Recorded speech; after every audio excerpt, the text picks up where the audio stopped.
Hello, this is Joel Kuchmarek, your golf course superintendent. As you well know, the board of directors is moving forward with a proposal to replace the irrigation system on the golf course.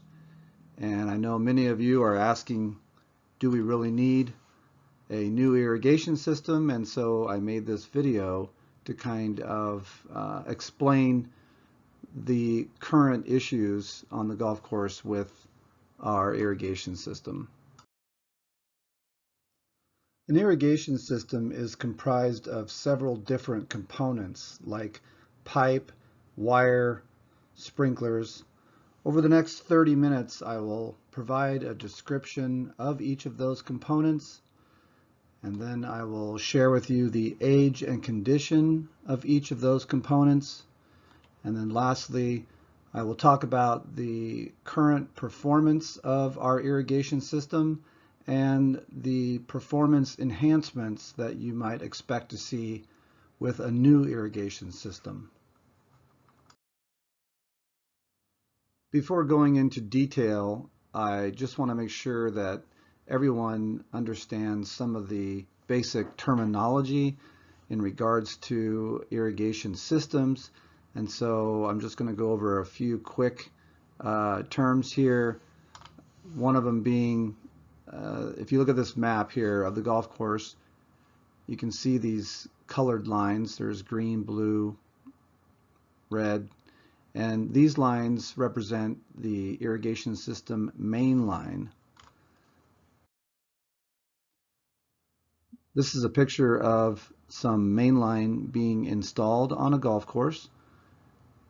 And you can see that the main line is pretty big pipe, and it loops around through the entire golf course, and there's usually at least one stem of main line on each hole, typically traveling through the roughs.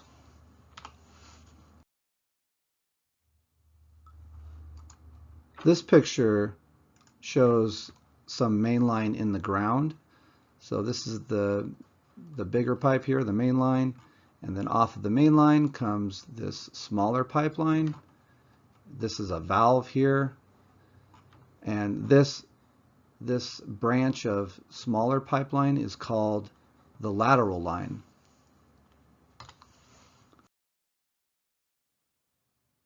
On the map, the lateral line is represented by these small black lines here.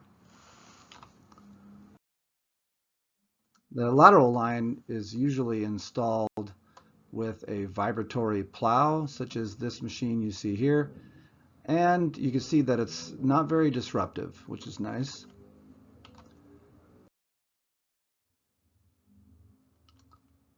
These little circles here represent the sprinkler heads on the golf course. I'm sure you all know what the sprinkler head looks like.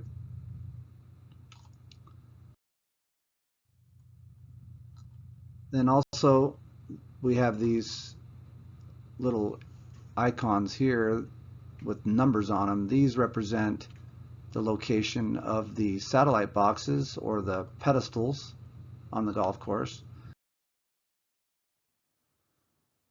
Here's a picture of one of those pedestals or satellite boxes, and these things are essentially computer-driven switches. So these are the actual power source for each sprinkler head.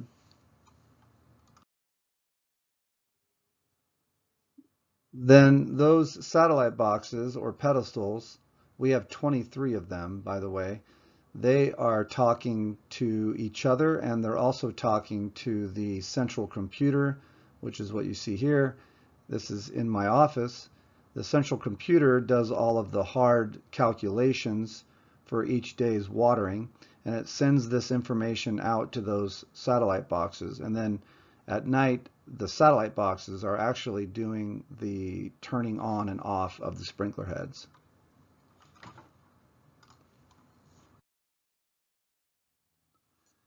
Here's a picture of the beach house on the shore of the lake, and right next to the beach house is this little building, this little structure here. Inside there is our pump station, And this is an interesting picture just because it was taken during the construction of the condominiums.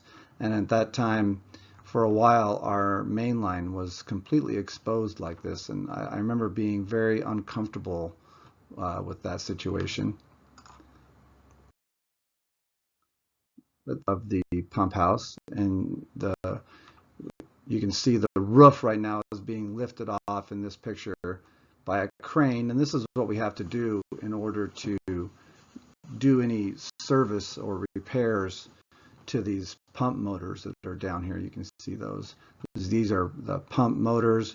They're vertical turbine pumps, and this is the control panel which operates them.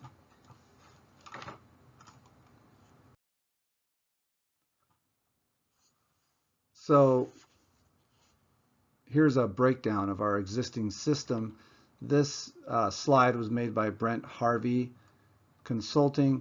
Brent Harvey is not only our consultant, but he's also the engineer and architect and designer of the new irrigation system, which we began the design work we started about 2 years ago. So starting with the top, this mainline pipe, it was installed in 1953. It is this AC here represents asbestos concrete. So this pipe is, was made and installed before plastic pipe was around. So it is asbestos concrete, and its useful life is about 20 to 40 years. The actual life of our pipeline, our mainline pipeline, is 66 years. So it's pretty old. This picture is of the original as-built map for that 1953 mainline pipe, which we are still using today. And of course, at this time, that was the only pipe in the ground. For this irrigation system the club had from 1953 to 1989, it was just a pipeline that went right down the middle of each fairway, and then a person called a night waterman would plug sprinklers into these spots, and then he'd plug a sprinkler in, and then he'd drive down, he'd plug another sprinkler in, and drive around and plug another sprinkler in, and he would do this all night long. This was a hand-operated system. So just a point of interest, this pipeline is so old that it was installed before Elvis Presley ever recorded a single album.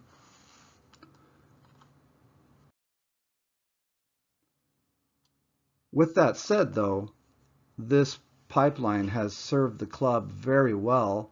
It has had just a few failures in its time. But as you can see, these failures are pretty devastating. This particular failure occurred on the 9th tee a couple of years ago.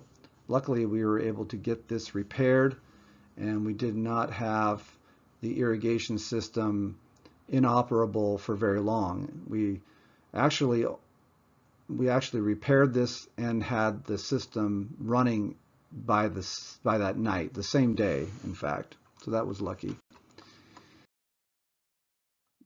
We weren't so lucky with this failure, but this failure occurred during the winter when we were not irrigating. So it did take several days to repair, but again, most people didn't even know we had this failure occur because we weren't irrigating. Now, this pipe, this concrete pipe, lasts a very long time. But the problem with most pipeline systems is not really the pipe itself as much as it's these joints where it's coupled together. So these are the points where there's the most stress, and these are where it fails. And then these metal couplings is what holds this stuff together, because you can't glue concrete pipe together.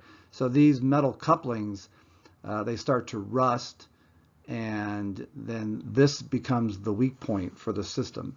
So when we say that these pipe systems need to be replaced after 40, 50 years of operation is not because of the pipe itself as much as it's because of these connection points where there's a weakness. Also, you can see here's the inside of one of these metal couplings that keep the pipeline intact. You can see that the interior wall of these couplings rusts and corrodes, and this creates a problem not only with water flow. You get a lot of friction with water flowing through a pipe like this, but also these chunks of rust and corrosion break off, and they're floating in the irrigation water, and particles like this flowing around the golf course in the irrigation water causes quite a bit of problems.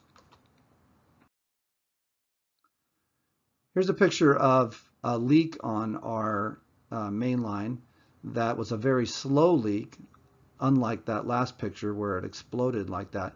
This was a leak that was just kind of a bubble out of the ground. It was bubbling out, and because it was on the driving range, we opted to wait several months to repair this, because when you dig up pipelines that are as old as our main line, you inevitably run into some situation where you don't have the right part to repair it, or there's just too much water flowing, through the pipe to make a repair.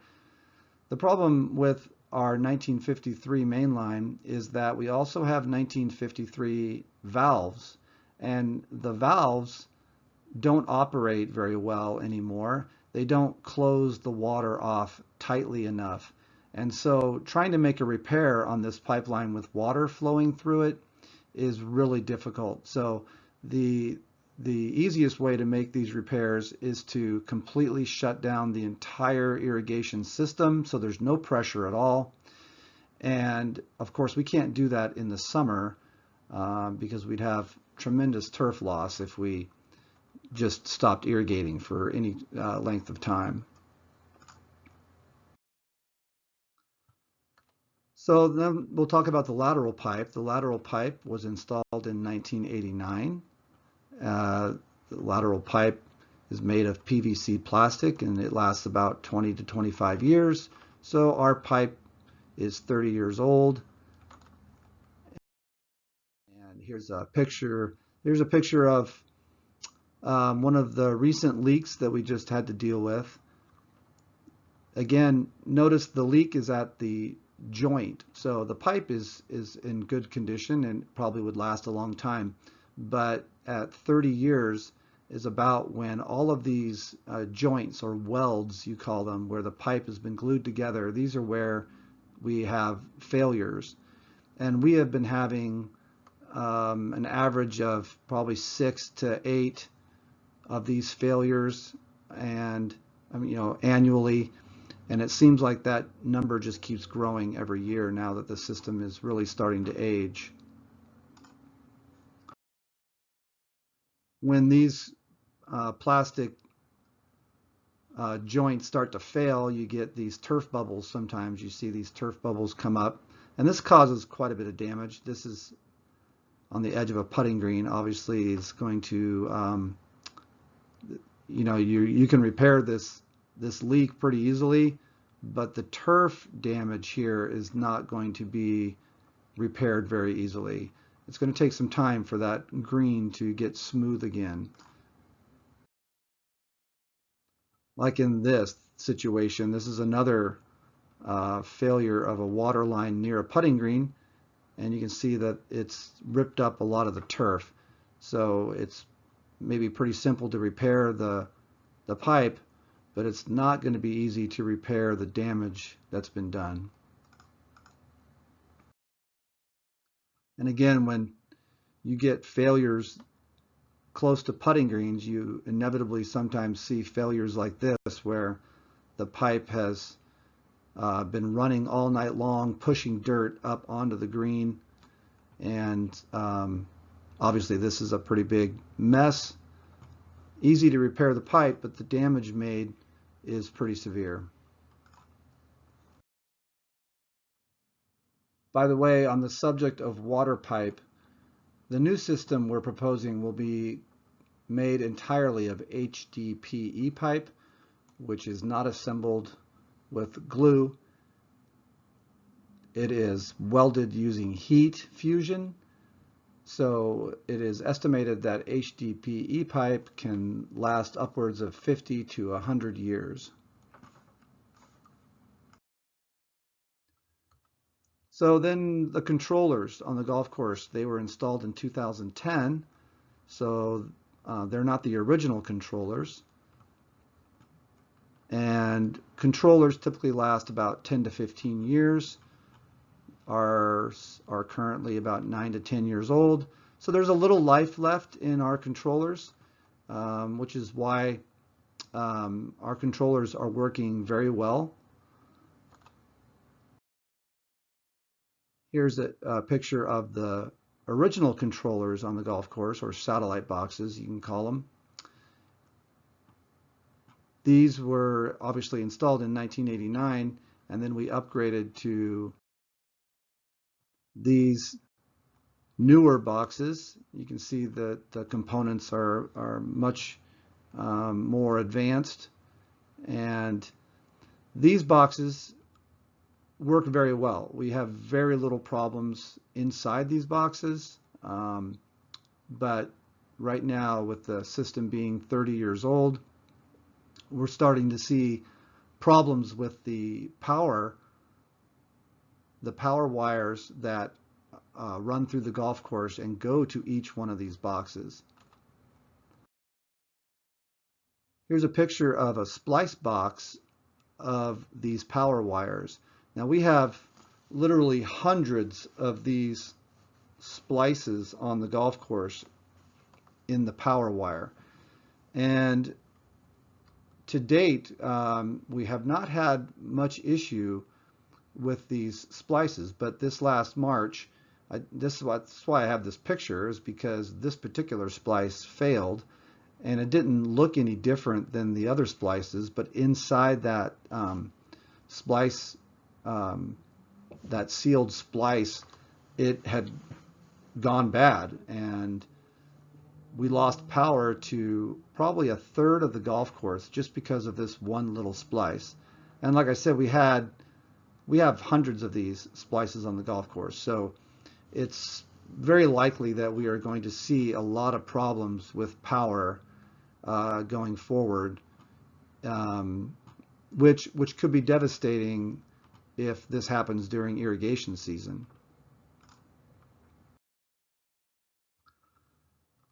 So then we have the sprinkler heads, and of course in 1989 we had all brand new sprinkler heads with the new system then, and then we made a major upgrade to half of the sprinklers, mostly down the fairways and around the greens, in 2000.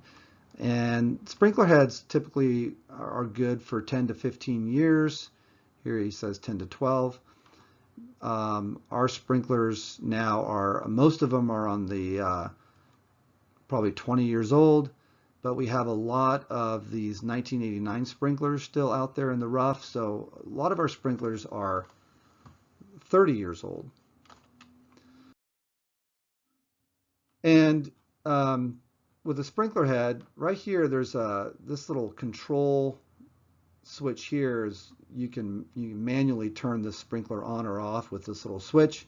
But also in this compartment or switch here is a pressure regulator. And even though the sprinkler looks like it's operating just fine, these pressure regulators start to go bad after about 10 to 12 years.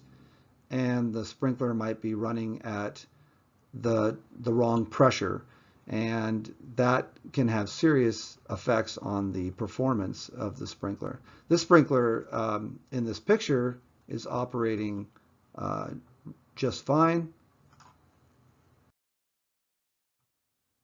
but this sprinkler, as you can see, there's a nozzle that's clogged. So this is what I'm talking about when I said earlier, the rust flakes and the corroded chunks of metal that are flying around in the pipe system on the golf course. These chunks of metal get stuck in the nozzles on these sprinklers. And when you get a plug nozzle, you're inevitably going to have some kind of dry spot around the sprinkler head. It's just not going to work right.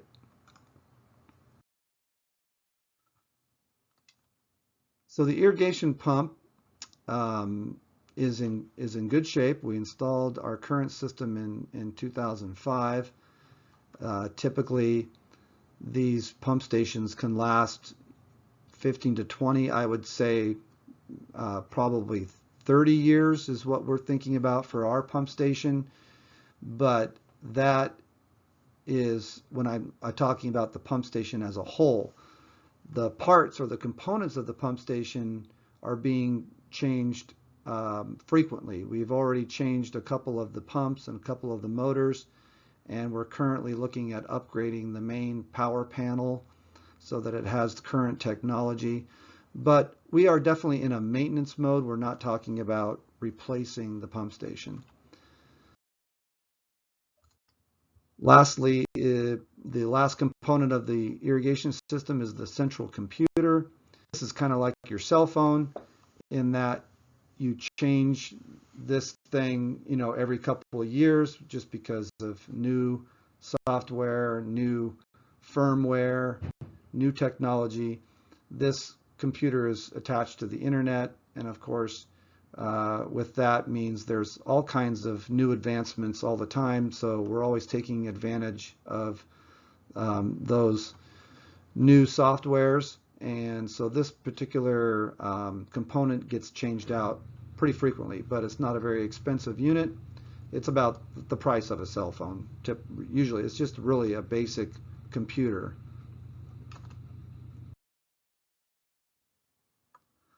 So the proposal that is being brought forward is to replace these four main components: the main pipeline, the lateral pipeline, the controllers, and the sprinkler heads. Now I've given you quite a bit of information already, and you can see that there's very little useful life left in any of these components. And so just based on age alone, it's time to replace these components. But that's not the entire issue with our current irrigation system. So I'm just going to touch a little bit on some of the other problems we're having on the golf course. What I'm talking about here is basically irrigation system performance issues.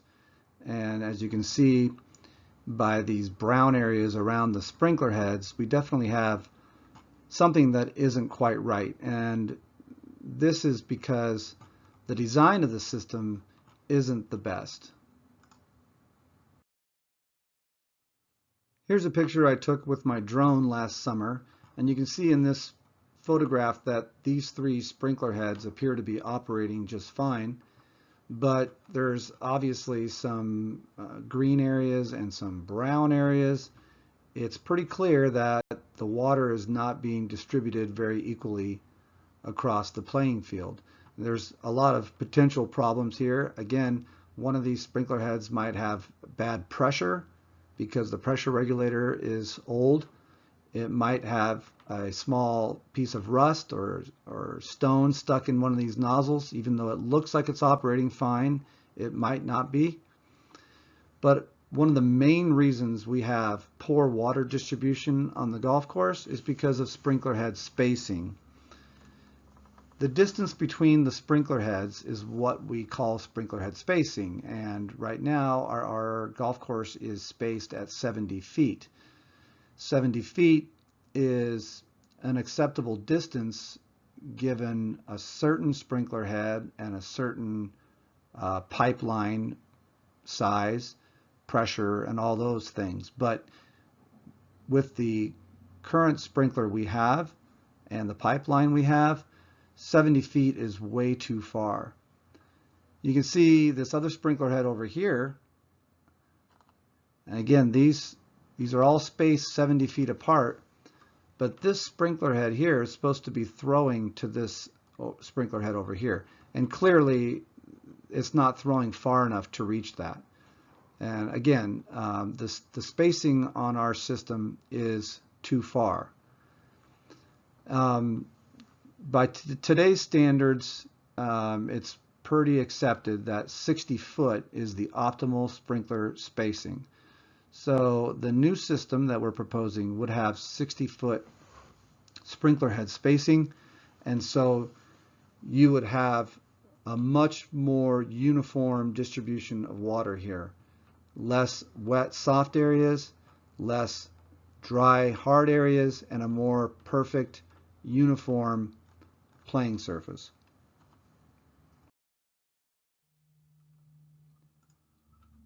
Our lack of uniformity was pretty obvious about, a couple of months ago, we had a power failure problem in one satellite box over here. This is the 18th fairway.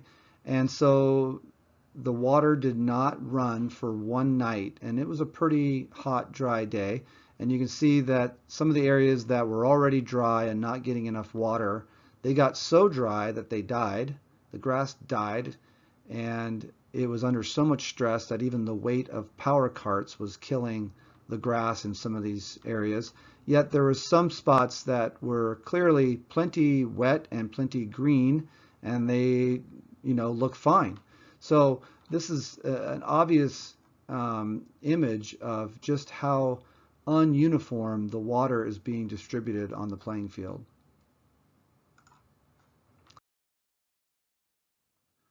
Now, in this particular instance, luckily our irrigation technician was available to come out on the same day that we had this issue, and he was able to diagnose the problem, which was very unusual.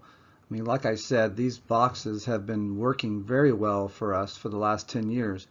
But in this instance, a little tiny bug or insect got inside the power switch and caused it to fail. Now this little, you can see this little white strip right here in this box. In that strip is a insect repellent, and so we use that to keep these boxes clean. These boxes create a little bit of heat, and insects just love getting in there. They're very attracted to that warmth. They come in here and they spin webs and build nests, and so it's important to keep the bugs out. And you can see this particular box, how clean it is. We've done a good job of keeping the bugs out, but all it took was one little bug to cause this problem. Now, interestingly, the new system that we're proposing is called a two-wire system, and it does not have these pedestals or satellite boxes on it. Everything will be run from the central computer in the main headquarters office. And so by eliminating these satellite boxes from the system, you're eliminating a lot of potential failure points. Also, these boxes cost about $5,000, so you also eliminate the need to ever replace them or upgrade them in the future.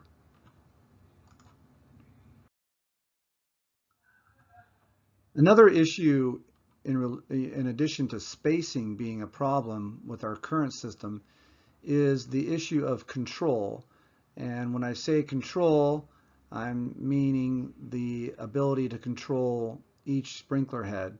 Right now, when we turn on this particular station, you can see this is on number 9 fairway.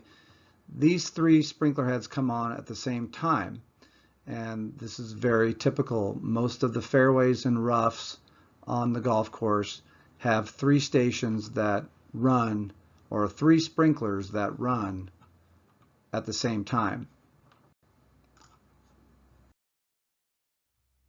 This picture I took with my drone shows the same location in the summer, and you can see these 3 sprinkler heads running together, and you can see that this particular area out here is in the open and requires a lot more water than this area over here. If I was to run these sprinklers at this sprinkler head station long enough to get this area green, this area would be very wet and boggy. So this is what I mean by control. The new system that we're proposing would have individual sprinkler head control. So I would have the ability to run each one of these sprinklers independently for different amounts of runtime. Therefore, having good green turf in the wide open sunny areas and then green turf in the shady areas that's not wet and boggy, because I'll be able to run this sprinkler a lot less than this sprinkler. Also, you can see this picture kind of shows another challenge we have, which is the trees, in that this tree is blocking the sprinkler head nozzle from this area here, which is why this spot here is not getting the water that it should from this sprinkler head, and so that's why it's brown. So branches and trees are another big challenge currently on our golf course. Again, on the subject of control, we do have individual sprinkler head control around the greens currently, but that is really not adequate for today's standards. Right now, when I turn this sprinkler on, it's watering the green the same amount that it's watering the rough over here. So ideally, we would like to be able to put more water here because we have traffic issues over here by this bunker. We have compaction problems. So this requires a lot more water than the putting green. Also, there are times that we may want to firm up the putting greens for a special event, and we would it'd be nice to not water the putting green, but we don't really have that option at this time. So the new system that we're proposing will have additional sprinklers around the greens like this. This is called a part circle sprinkler because it does not turn in a full circle.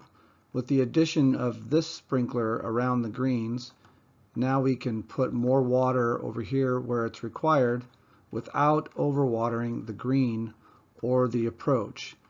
Therefore, now we have control over both of these areas, which have distinctly different needs, and that way we can provide a firmer putting green, firmer approaches, but yet have healthy rough around the greens.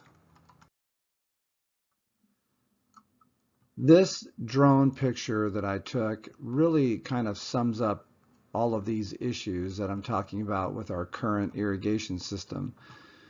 We have shade over here, so this area is a lot greener, softer. This area that is in the wide open is drier, as you can see, but the same sprinkler that operates here runs with the same sprinkler that operates here, so it's very difficult to keep both of these areas green without this area getting too soft and wet. This sprinkler over here might have a plug nozzle, but it's also a high traffic area. It's hard to say exactly what's going on in every situation. You have lots of sprinkler heads to manage, lots of different environments and conditions on every hole. But I took this picture on the same day that I tried to dry the golf course down right before some rains were coming last summer, and you can see that when I tried to dry the golf course out, it just reveals just how many areas I can't dry out. Some of these areas are soft. Some of these areas are firm. So if you hit your drive right here, you're going to get 30 yards of roll. If your drive lands right here, you're going to get maybe no roll. So this kind of just shows just how challenging it is to provide a consistent playing surface. So what we end up doing with our current irrigation system is just to try to not run it very much. And that's a difficult decision to make every day, is how much water do we run. So we try to run as little as possible so that we have a manageable amount of dry area that we can water by hand.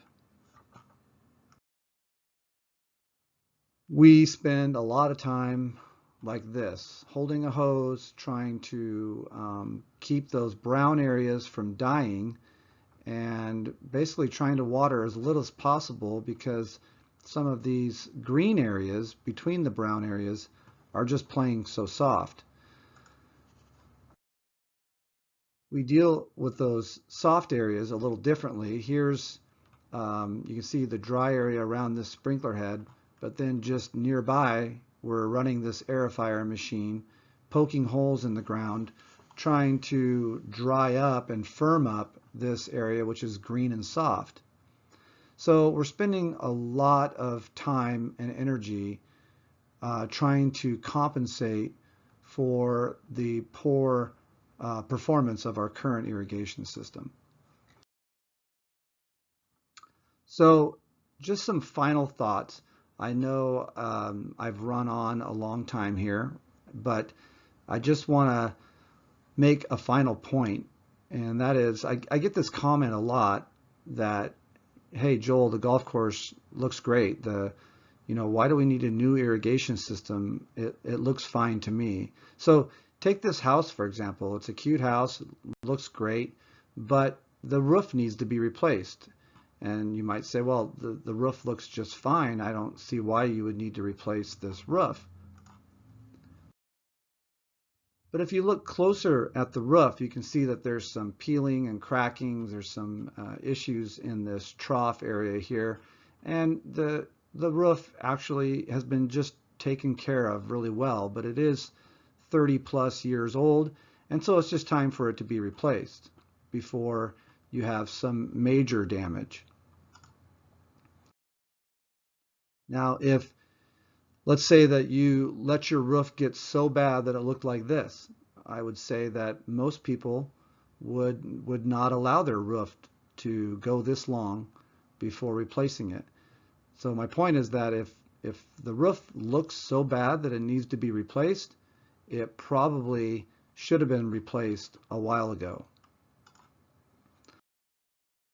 Now this is an extreme situation, but again, if you can tell from the street that the roof is bad, it's probably very bad, and you've probably waited too long to replace that roof. You can make the same point, with cars. I mean, this car is built in 1990. It's a great car. It gets you from point A to B, but it has 300,000 miles on it. And I think most people, if you wanted a dependable car, at this point you would consider replacing the car because you've already put a new transmission in it. You've already put a new engine in it. It's probably at the point where it just needs to be replaced. But it is a good looking car still. It looks fine.